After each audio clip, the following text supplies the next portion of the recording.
그럼 이번에는 RNN의 성능 개선 방법에 대해서 알아보도록 하겠습니다. 첫 번째로 오버피팅 방지에 대한 내용인데요. 첫 번째, 이 드롭아웃이라고 하는 방법입니다. 이 드롭아웃은 RNN뿐만 아니라 기본적인 신경망에서 데이터에 있는 우연한 상관관계를 깨트리기 위해서 입력층의 어떤 유닛을 랜덤하게 끄는 기법인데요. 이 RNN에서는 이제 순환층 이전에 드롭아웃을 적용하면 학습에 도움이 되기보다는 학습에 더 방해가 됩니다. 2015년도에 야린 가리라는 학자가 자신의 딥러닝, 베이지안 딥러닝에 관한 논문에서 순환신경망에 적절하게 드롭아웃을 사용하는 방법을 고안을 했습니다. 첫 번째로 타임 스텝마다 랜덤하게 드롭아웃 마스크를 바꾸는 것이 아니라 동일하게 동일한 유닛에 드롭 패턴을 적용하는 건데요. 모든 타임 스텝에 똑같이 적용하는 방식입니다. 그리고 두 번째는 GRU나 이제 LSTM 같은 순환 계층의 그 게이트에 의해서 만들어지는 표현을 규제하기 위해서 순환층 내부 계산에 사용되는 이 활성화 함수의 타임스텝마다 동일한 드롭아웃 마스크를 적용하는 방법입니다. 그래서 이것을 순환 드롭아웃 마스크다, 이제 이렇게 부릅니다. 그래서 이 두 가지에 해당하는 이 매개 변수, 케라스에 있는 두 가지의 그 순환층에 해당하는 두 개의 드롭아웃 매개 변수가 있는데요. 첫 번째로는 이제 드롭아웃이라고 하는 이 드롭아웃에 대한 비율을 정하는 이제 실수값입니다. 그래서 입력에 대한 값이기 때문에 이제 우리가 RNN으로 들어가는 자료들에 대해서 이 입력에 대한 어떤 패턴들을 적용을 하게 되고요. 이 패턴들을 저희가 직접 정해주진 않지만 어떤 정해져 있는 패턴을 가지고 있습니다. 뭐 예를 들면 하나 들어가고 하나 안 들어가고 하나 들어가고 하나 안 들어가고 이런 식의 패턴인 거죠. 뭐 예를 들어서 두 개 들어가고 하나 쉬고 두 개 들어가고 이런 어떤 패턴들을 가지고 있고 이 패턴들이 입력에 동일하게 적용이 된다고 보시면 되겠습니다. 그래서 첫 번째 드롭아웃이라고 하는 매개 변수가 있고요.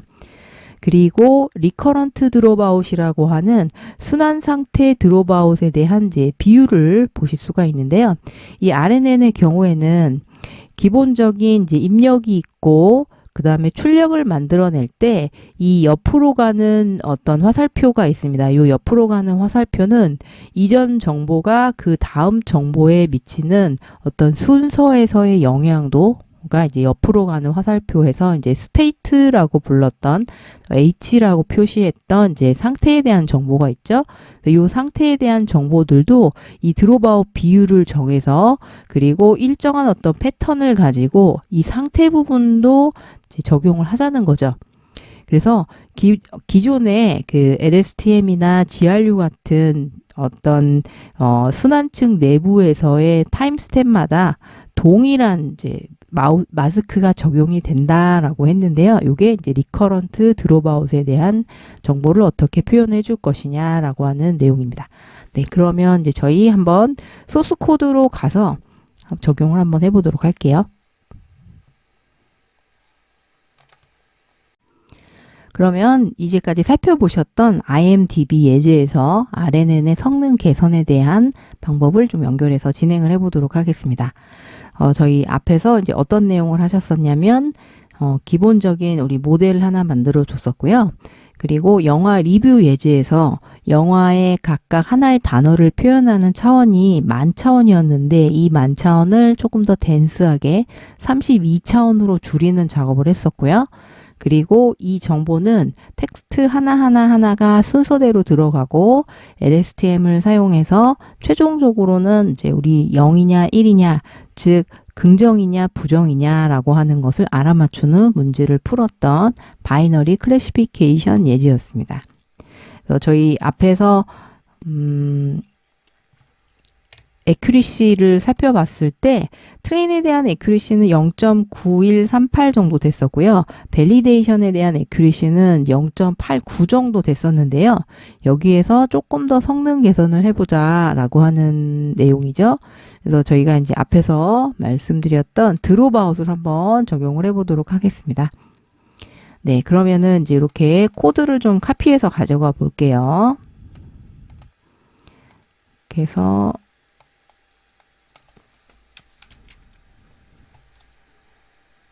코드를 카피하셔가지고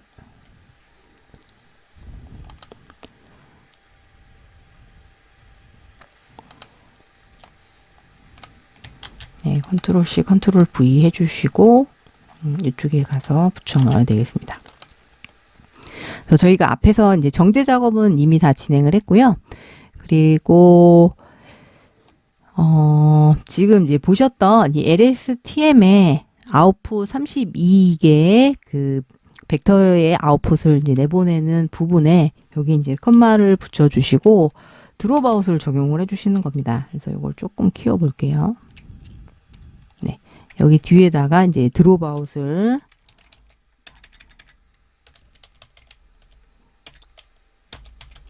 네, 드롭아웃을 비율을 주시면 되겠고요. 요거는 이제 사용자분들이 이제 결정하셔야 되는 값인데요. 뭐 예를 들어서 한 0.1 정도 주겠다라고 하게 되면은 드롭아웃의 비율을 0.1 정도 적용한다는 것이죠. 입력에 대한 드롭아웃이고요.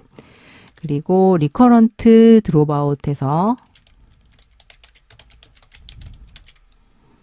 드롭아웃에서 0.5 정도의 스테이트 이전 상태가 이후 상태에 미치는 영향에 대한 부분도 마찬가지로 어떤 패턴을 가지고 있는 드롭아웃을 적용을 하게 됩니다.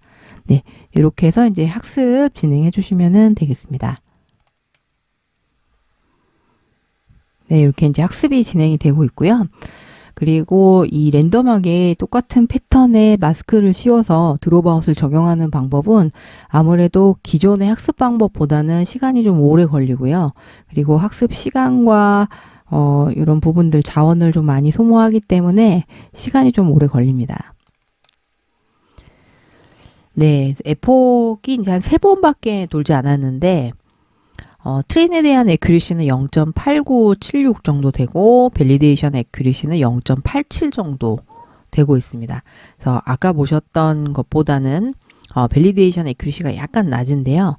대신에 트레인에 대한 애큐리시도 같이 낮아지면서 둘 간의 차이가 조금 이제 줄어들고 있는데요.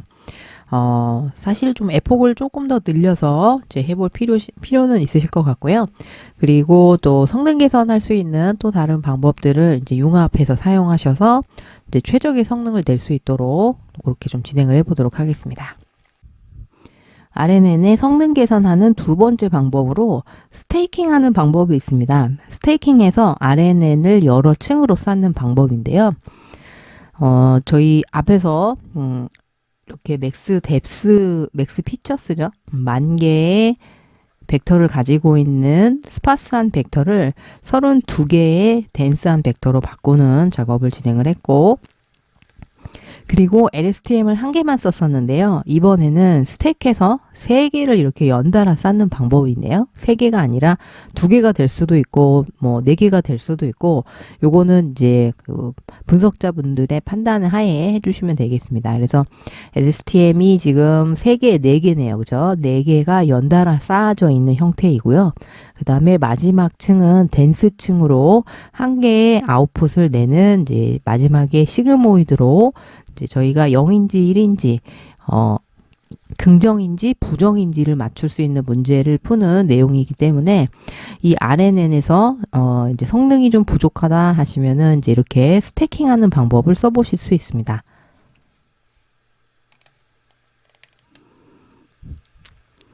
그래서 저희의 그 시퀀스 랭스는 기본적으로 500개의 시퀀스를 가지고 있는 이제 자료가 입력이 되죠. 이렇게 해서 쭉 해서 이제 500개가 이제 이렇게 연달아 값이 이제 들어가겠죠. 요게 이제 입력이고요. 이 입력에서 나온 결과물을 그 다음 층의 순환망으로 넘깁니다. 다음 층의 순환망에서는 입력으로 들어갈 수 있게끔 이제 이렇게 넘겨주는 형태죠. 이렇게 넘겨주는 형태이고요.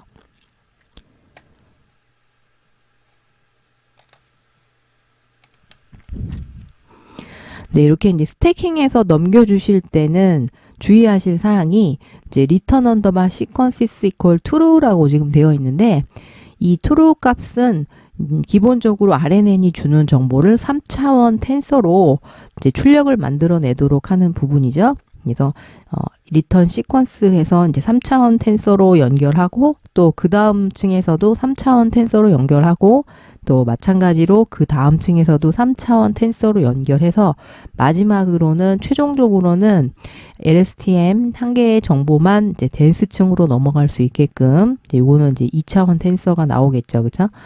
요렇게 이제 결과물이 나올 수 있도록 구성을 해주시면 됩니다. 그래서 지금 보시면 LSTM이 지금 리턴 시퀀시스 2가 이제 3개가 연달아서 되어 있으니까 이 아래는 셀이 이렇게 이제 3개의 계층으로 구성이 되어 있다. 이렇게 보시면 되겠고요. 이렇게 되어 있죠. 네, 그리고 이제 마지막 층은 32개의 아웃풋을 내는 벡터를 만들어내는 그런 이제 LSTM 층인데요. 마지막 층도 마찬가지로 이렇게 이제 LSTM 이제 RNN 층이 이렇게 구성이 되어 있죠. 이렇게 구성이 되어 있고 그 다음에 이렇게 옆으로 이동하는 정보가 되어 있죠. 그래서 하나, 둘, 셋, 네 개의 하나, 둘, 셋, 네 개죠. 그죠? 네 개의 이런 스태킹 되어 있는 RNN을 쌓을 수 있고요. 그리고 최종적으로는 이제 2차원 2D 텐서가 나오기 때문에 출력이 이쪽에 하나만 출력이 나갑니다. 그리고 덴스층으로 이제 한 개의 0인지 1인지 이제 저희가 긍정인지 부정인지 맞출 수 있는 문제를 풀기 때문에 이런 이제 기존의 시간을 다루는 정보에 대해서 한 개가 아니라 여러 개로 어떤 이 스텝에 대한 정보들을 기억하게 함으로써 일종의 네트워크의 용량을 늘린다. 이렇게 보실 수도 있겠고요. 일반적으로는 어떤 층에 있는 유닛 수, 그 뉴런의 수를 늘리거나 층을 많이 추가를 하는데요. 이 순환층 스테이킹 같은 경우에는 더 강력한 이제 순환 네트워크 층을 만드는 고전적인 방법입니다. 그래서 예를 들면은 구글 번역 같은 알고리즘은 현재 성능이 이제 7개의 대규모 LSTM 층을 쌓아서 이 나온 대규모 모델에서 나온 형태예요. 점점 더 딥해지고 있고 점점 더 와이드해지고 있습니다. 그러면 이제 이 내용을 저희 실습 예제로 넘어가서 이 아키텍처를 적용해서 성능 개선이 일어나는지 또 살펴보도록 하겠습니다. 스택트 RNN에서는 앞에서 하셨던 이제 소스 코드를 좀 카피해서 좀 가지고 올 거고요. 그리고 시퀀셜에서 인베딩에 대한 부분 적어주시고 또 LSTM 같은 경우에 앞에서 저희가 적었던 이제 드롭아웃에 대한 부분은 이제 삭제를 할 거고요. 그리고 여기에서 이제 LSTM이 여러 층으로 쌓일 거기 때문에 이제 요 구조는 이제 카피를 해서 이제 4개로 카피를 해서요. 컨트롤 C, 컨트롤 V 해서 이제 이렇게 4개를 좀 구성을 해주시면 아까 보셨던 이제 스택트 RNN이 구성이 됩니다. 그리고 여기에서는 이전 그러니까 스택트 RNN의 아랫부분에 해당하는 이제 RNN에서는 이제 리턴 시퀀시스라고 하는 옵션, 요거 옵션 3차원 텐서를 주는 옵션이죠. 그렇죠? 요거를 true라고 해 주시고 값을 갖고 오시면 됩니다. 그래서 3개의 층에서 연결을 시켜 주시면 되겠고요. 그리고 나머지 덴스 층에서는 그대로 액티베이션 함수 시그모이드로 써 주시면 되겠습니다. 그리고 옵티마이저 그대로 RMS 프롭 옵티마이저 사용할 거고요. 로스도 마찬가지로 바이너리 크로스 엔트로피 사용을 할 거고요. 그다음에 분류 문제니까 이제 에큐리시를 매트릭스로 사용을 할 겁니다. 그리고 이제 저희 에폭은 이제 10번 정도 주고 진행을 한번 해볼게요. 그래서 똑같이 배치 사이즈도 128개로 해서 이렇게 해서 이제 학습을 진행을 해보도록 하겠습니다. 네, 리턴 시퀀시스 뒤에 괄호가 좀 빠져 있네요. 괄호까지 좀 채워주시면은 이제 잘 돌 것 같아요. LSTM 뒤에도 이제 가로가 빠져 있네요. 네, 이렇게 해서 이제 잘 돌게 되면 이제 에폭 이제 돌고 있습니다. 이렇게 해서 이제 학습을 시켜 주십시오.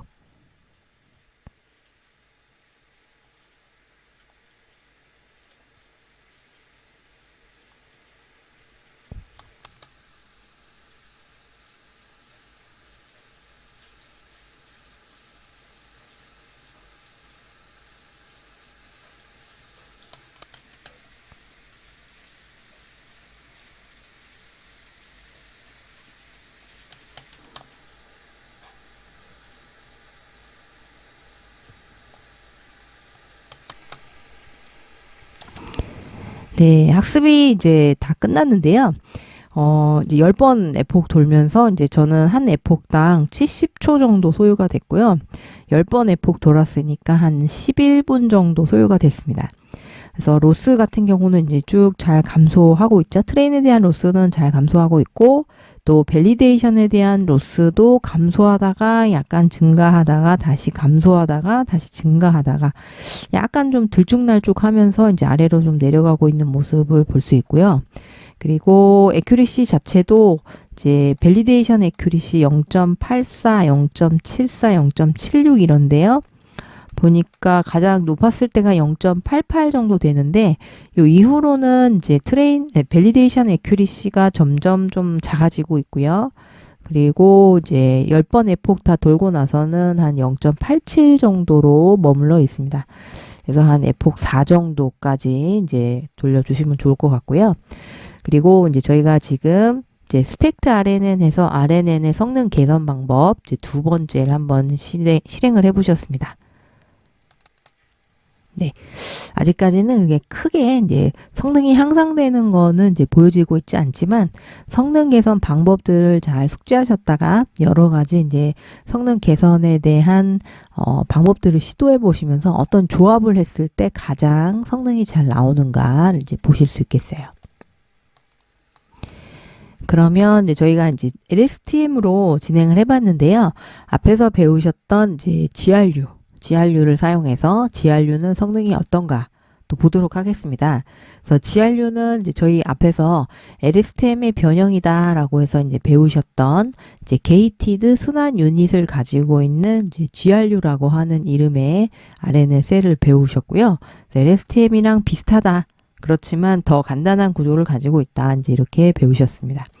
그래서 이전에 이제 GRU 같은 경우에는 이제 LSTM이 포겟 게이트와 이 입력 게이트, 인풋 게이트가 각각이 존재했었는데 이 두 개를 단일 게이트, 업데이트 게이트라고 하는 것으로 합쳐줌으로써 기존의 셀 상태라고 하는 부분, 셀 스테이트라고 하는 부분과 히든 스테이트라고 하는 두 개의 컨베이어 벨트가 두 개 있었는데 하나로 줄인 이런 조금은 이제 심플하지만 성능은 떨어지지 않는 이제 그런 모델을 배우셨습니다. 그러면 이제 저희 또 소스 코드로 좀 돌아가서요. 그러면 이번에는 저희 GRU를 이용해서 한번 또 시도를 한번 해볼게요. GRU는 성능이 어떤지 한번 또 보도록 하겠습니다. 네, 그리고 요것도 이제 잘 카피하셔가지고 이제 사용하실 거예요. 요것도 이제 잘 카피해 주시고, 그러면 이제 코드를 하나 더 연결해서 만들도록 하겠습니다. 그리고 이 GRU도 마찬가지로 케라스에 구현이 다 되어 있는데요. 이제 프롬 하셔가지고 조금 더 키워볼게요.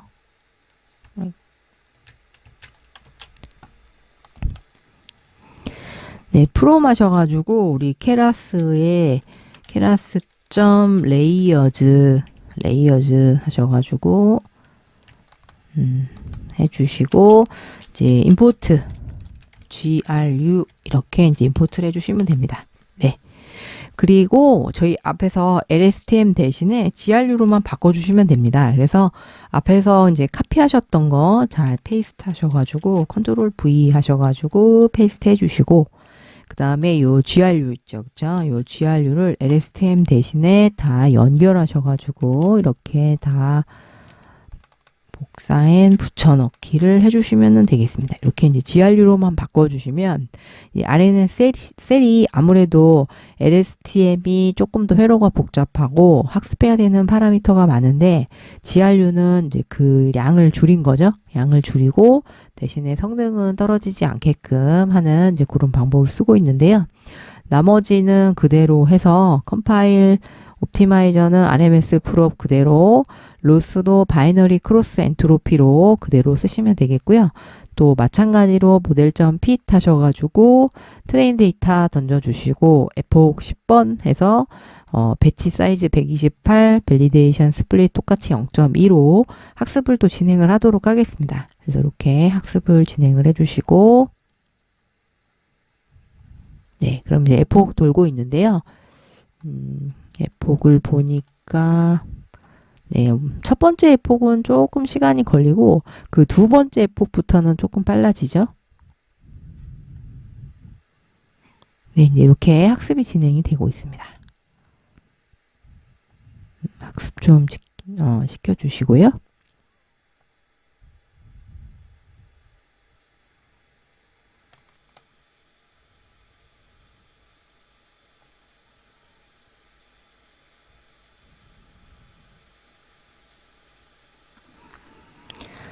네, 이제 에폭이 쭉 진행이 되고 있고요.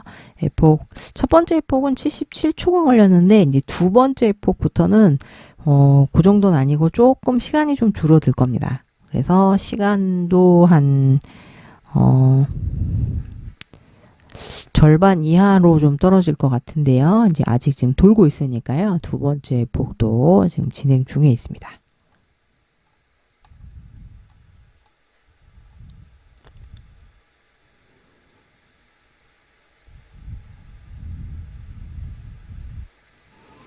네, 두 번째 폭도 조금 시간이 걸리네요. 67초 정도 이렇게 소요가 됐고요.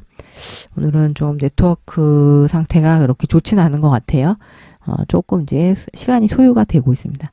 네, 그러면 에폭 10번 이제 돌 동안 한번 쭉 실행하시면서 실행해 놓으시고 또 보도록 할게요.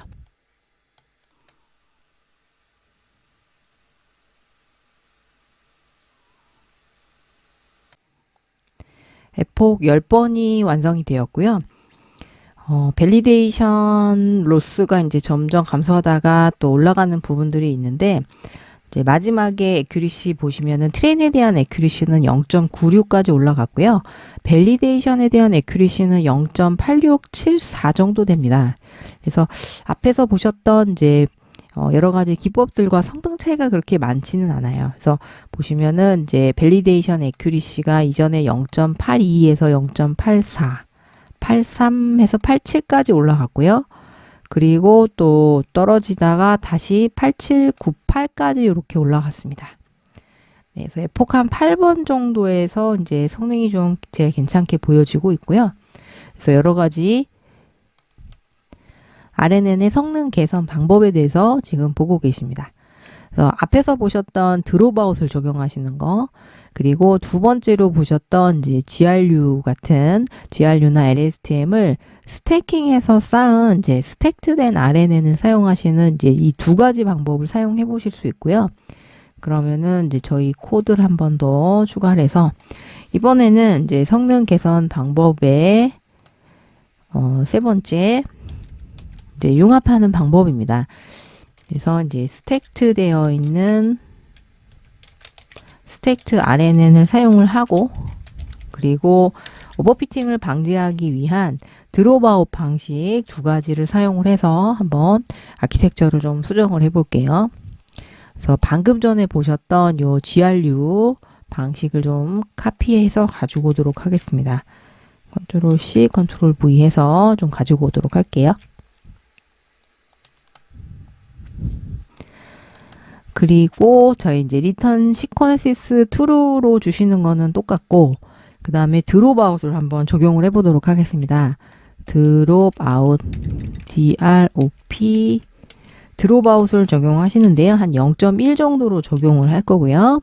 그래서 인풋, 입력에 대한 어떤 마스크를 씌운다, 이제 이렇게 말씀드렸는데, 랜덤한 것이 아니라 어떤 특정 패턴을 가지고 있는 드롭아웃을 적용한다, 이제 이렇게 말씀드렸고요. 그 다음에 리커런트 드롭아웃, 리커런트 드롭아웃, 이것도 이제 여러분들이 원하시는 이제 비율대로 조정을 하셔갖고 사용해 주시는 건데요. 이 리커런트 드롭아웃은 이제 이 이전의 상태가 이후의 상태에 어떤 영향을 주는지에 대한 영향도에 대한 정보도 어떤 패턴을 가지고 드롭아웃이 일어난다, 이제 이렇게 배우셨습니다. 그래서 이것도 똑같이 카피 앤 페이스트 하셔서 이전에 이제 GRU 층 3개에다 똑같이 적용을 한번 해볼게요. 그리고 이제 또 학습을 돌려주시면 되겠습니다. 네, 이것도 좀 에러가 나네요. 돌렸더니, 네, 여기 이제 괄호 하나 더 있어가지고 이번에는 이제 카피를 하다가 좀 오류가 났네요. 이걸 잘 플레이를 해주시고, 그러면은 이제 정상적으로 학습이 진행이 되면 됩니다. 그런데 드롭아웃을 적용하시면 이 드롭아웃이 특정 패턴을 가지고 있는 마스크를 씌운 것이기 때문에 아무래도 속도가 좀 오래 걸리죠. 그래서 요거는 이제 한번 쭉 돌려 놓으시고 이제 잠깐 쉬고 오시면 아마 학습이 다 되어 있으실 겁니다. 그래서 요거는 이제 학습되는 거 이제 에폭 10번까지 좀 돌려놓고 또 진행을 해볼게요. 네, 그래서 에폭 10번이 다 돌았고요. 그래서 이제 애큐리시를 살펴보시면 트레인에 대한 애큐리시는 이제 쭉 향상이 되고 있고요. 또 밸리데이션에 대한 애큐리시도 약간 증가하다가 다시 좀 감소하는 듯 하다가 이제 다시 올라가고 있는데요. 에폭 한 8번 정도 보시면은 에폭 8번에서 밸리데이션 애큐리시가 이제 0.8894까지 좀 올라갔습니다. 이전에 0.87대에 머물러 있다가 0.8894니까 거의 0.89에 가깝게 성능 향상이 좀 되었고요. 그래서 여러 가지 이제 저희 RNN의 성능 개선의 방법, 첫 번째로 드롭아웃, 두 번째로는 스택트하는 방법을 사용해서 네트워크의 용량을 늘리고 또 오버피팅을 방지하면서 성능 개선을 하실 수 있는 이제 방법들 이제 두 가지 배우셨고요. 그럼 이번에는 이제 세 번째 성능 개선 방법을 보도록 하겠습니다. 세 번째 방법으로 바이디렉셔널 RNN에 대해서 알아보겠습니다. 바이디렉셔널은 양방향 이렇게 이제 해석이 되고요. 한쪽 방향이 아니라 양쪽 방향의 RNN이다. 그리고 이걸 줄여서 BRNN 이렇게 쓰기도 합니다. 그래서 이 양방향 RNN은 RNN의 한 변종입니다. 그래서 특정 작업에서는 제 기본 RNN보다 훨씬 더 좋은 성능을 냅니다. 특히 이제 자연어 처리 분야에서는 맥가이버 칼이다 이제 이렇게 불릴 정도로 성능이 개선이 되는데요. 기존의 RNN의 경우에 특히 어떤 순서나 시간에 민감합니다. 그래서 입력 시퀀스의 타임 스텝을 순서대로 처리를 하는데요. 들어오는 순서대로 차곡차곡 이렇게 이제 처리를 합니다. 그런데 만약에 이 타임 스텝을 섞거나 거꾸로 하면 이제 이 RNN이 시퀀스에서 학습하는 표현을 완전히 바꿔버린다는 거죠. 뭐 예를 들어서 가나다라 이렇게 들어가다가 거꾸로 뭐 라, 다, 나, 가 이런 식으로 반대 방향으로 거꾸로 입력을 바꿔버리는 형태입니다. 그래서 이 양방향 RNN을 적용하는 방법은요. 이 RNN이 순서에 민감하다라고 하는 성질을 사용을 했습니다. 그래서 GRU나 LSTM 같은 RNN을 이제 두 개를 사용을 하는 거죠. 이 순방향으로의 RNN, 그 다음에 역방향으로의 RNN 이렇게 두 가지를 사용하는 형태입니다. 그래서 각 RNN은 입력 시퀀스를 한 방향으로 처리한 다음 각 표현을 합친다 이제 이렇게 했는데 뭐 시간에 대한 순서 그리고 이제 반대 순서 이렇게 두 가지로 처리한 결과물을 합칩니다. 그리고 이 시퀀스는 양쪽 방향에서 처리하기 때문에 양방향 RNN 같은 경우는 단방향 RNN이 놓치기 쉬운 패턴을 감지하는 것이 가능합니다. 그래서 성능이 개선될 수 있는 그런 특징을 가지고 있습니다. 네, 제가 구글에서 바이디렉셔널 RNN 해서 이미지 검색으로 한번 찾아봤는데요. 이 바이디렉셔널 RNN을 잘 표현하는 그림들이 있어서 한번 소개해 드리려고 이렇게 띄워봤습니다. 네. 조금 그림을 확대해 봤는데요. 저기 보시면은 자료가 이제 우리의 그 데이터가 x0, x1, x2 해서 이제 x의 i번째까지 순차적인 자료가 들어갑니다.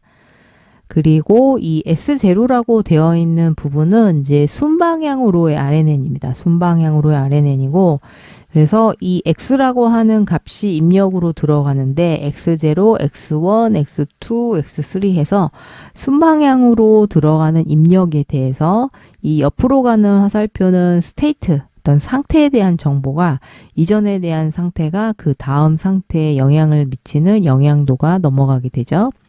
그래서 S1I라고 지금 되어 있는데요. 또 마찬가지로 같은 데이터가 어디로 들어가냐? A-라고 지금 되어 있는 이제 이 반대 방향으로의 RNN, 그죠? 역방향으로의 RNN이 이제 들어가게 됩니다. 그래서 이 두 개의 이제 이 한쪽의 RNN, 앞쪽의 RNN과 뒤쪽의 RNN이 같이 합쳐져서 최종의 아웃풋을 만들어냅니다. 그래서 Y0부터 YI까지 이제 결과물을 만들어내는데요. 이전에 한쪽 방향으로만 봤을 때 결과보다 양쪽을 다 봄으로써 어떤 한쪽 방향에서만 볼 수 있는 어떤 컨텍스트에 해당하는 부분들을 반대 방향으로도 캐치할 수 있기 때문에 성능 개선에 효과가 있는 방법이 이 바이디렉셔널 RNN입니다. 그러면 저희 바이디렉셔널 RNN도 실습으로 넘어가서 또 진행을 해보도록 하겠습니다. 그러면 이제 저희 앞서서 보셨던 IMDb 예제로 넘어가서요. 양방향 RNN을 구현을 해보도록 하겠습니다. 그래서 이 양방향 RNN도 이제 사실 바이디렉셔널이라고 하는 객체가 이미 구현이 되어 있기 때문에 이걸 잘 임포트 하셔가지고 사용하시면 됩니다. 네, 그러면 이제 임포트를 해보도록 하겠습니다. 그래서 프롬 하셔가지고 이제 케라스라고 해주시고 점 레이어즈 밑에 이제 임포트를 바이디렉셔널이라고 하는 객체를 이제 이렇게 가져와 주시면 되겠고요. 그리고 이 바이디렉셔널은 이제 저희 앞서서 이제 모델 만들었었죠. 이제 시퀀셜 하셔가지고 이제 모델 만드셨었는데 이제 이렇게 해서 이제 add 하셔가지고 작성하시는 거였죠. 그래서 우리 모델.add 하셔서 인베딩 해서 저희 맥스 피처가 10,000개였고요. 그 다음에 32개의 피처를 갖도록 차원을 줄이는 작업이 있었고, 또 모델.add 하셔가지고 이번에는 이 바이디렉셔널이라고 하는 것 안에 들어가는 요소는 LSTM입니다. 그래서 LSTM 코드인데 사실은 LSTM 코드를 바이디렉셔널로 감싼 코드를 적어주시면 돼요. 그래서 add 안쪽에다가는 이렇게 바이디렉셔널 해주시고 여기에 LSTM 하셔가지고 32 이렇게 적어주시면 됩니다. 네, 그리고 여기에서 마지막으로 저희가 푸는 문제 0 아니면 1을 맞추는 바이너리 클래시피케이션이죠. 그래서 모델.add 해주시고 또 dense 하셔가지고 한 개에 출력할 수 있도록 해주시고 우리 액티베이션 함수는 시그모이드 주시면 됩니다. 시그모이드 MOID. 네. 이렇게 주시면 되겠습니다. 그래서 아키텍처 중에서 바뀐 부분은 사실 이제 LSTM을 한 층으로 쌓는다. 이런 부분이 좀 차이가 있고요. 대신에 바이디렉셔널로 순방향에 대한 정보와 역방향에 대한 정보를 같이 본다라고 하는 부분이 좀 차이가 있죠. 그리고 나머지 부분은 이제 저희 또 카피해서 갖고 오도록 하겠습니다. 모델.compile 그리고 이제 모델.fit 하는 부분은 좀 약간 위에서 좀 컨닝 해가지고 갖고 오도록 할게요. 네, 해서 이제 이렇게 붙여넣기 좀 해주시고요. 그래서 저희 옵티마이저는 똑같이 RMS 프로 쓸 거고요. 그리고 로스는 바이너리 크로스 엔트로피, 매트릭스는 애큐리시로 정리해서 진행을 하도록 하겠습니다. 네, 그리고 요거를 이제 실행시키셔가지고 학습을 진행해 주시면 되겠습니다. 네, 그래서 학습이 그렇게 오래 걸리진 않을 건데요. 그래서 지금 에폭이 한번 돌고 있는데 트레인에 대한 애큐리시가 점점 올라가고 있죠. 네, 그리고 이제 10초 넘게 지금 진행 중에 있습니다. 좀 얼마 안 남았죠? 금방 끝날 것 같고요. 그래서 이제 에폭 한번 도는데 이제 시간으로 따지면은 네, 한 30초 정도 걸렸네요. 그죠? 30초 정도 걸렸고, 이후에는 조금 더 줄어들 것 같아요. 조금 이제 크기를 줄여서 전체 아웃풋이 다 나올 수 있도록 크기를 좀 줄여보도록 할게요.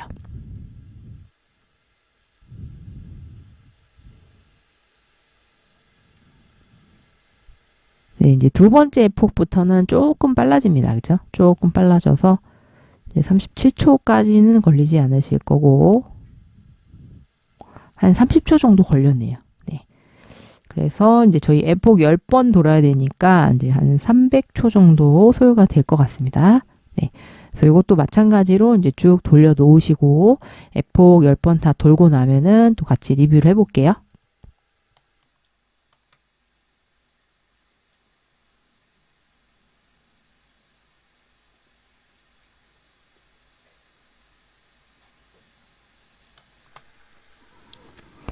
네, 이렇게 학습이 끝났는데요. 에폭이 10번이 다 돌았고요. 에폭 한 번당 한 30초 정도 소요가 됐습니다. 그리고 마지막 에큐리시는 0.9592가 나왔고 밸리데이션 에큐리시는 0.8588이 나왔어요. 그리고 에큐리시 자체는 트레인에 대한 에큐리시는 이제 꾸준히 올라가고 있죠. 올라가고 있고 밸리데이션에 대한 에큐리시도 마찬가지로 올라가다가 약간 좀 내려오는 마지막 부분에서 좀 내려왔는데 이제 피크를 찍었을 때 보니까 요 정도 에폭 한 6번 정도에서 밸리데이션 에큐리시가 0.8902 정도 나왔고 또 트레인에 대한 에큐리시는 0.9490 정도 나왔습니다. 그래서 RNN의 이제 성능 개선하는 방법으로 이제 0.89 정도가 지금 가장 높은 수치죠, 그렇죠? 그래서 세 번째 방법인 이제 양방향 RNN, 바이디렉셔널 RNN을 통해서 특히 자연어 처리 같은 경우에 순방향으로에 대한 시퀀스 정보와 반대 방향, 즉 역방향으로의 시퀀스 정보에 대한 이제 두 가지의 정보, 두 가지의 같은 RNN에서 두 가지 정보를 처리함으로써 이제 시퀀스의 순서에 따른 부분들도 이제 처리할 수 있는 알고리즘 바이디렉셔널 RNN에 대해서 배워보셨습니다. 네, 그래서 저희 RNN 성능 개선 방법 이제 세 가지 있었죠, 그렇죠? 드롭아웃을 사용하는 방법도 있었고 또 두 번째 방법으로 스테이킹해서 한 층이 아니라 여러 층으로 시간에 대한 정보를 활용할 수 있도록 여러 층으로 쌓아주시는 방법, 그리고 지금 세 번째 배우시는 바이디렉셔널 RNN의 정보를 이용해서 순방향과 역방향 두 가지 정보를 같이 이용하는 이제 개선 방법에 대해서 살펴보셨습니다.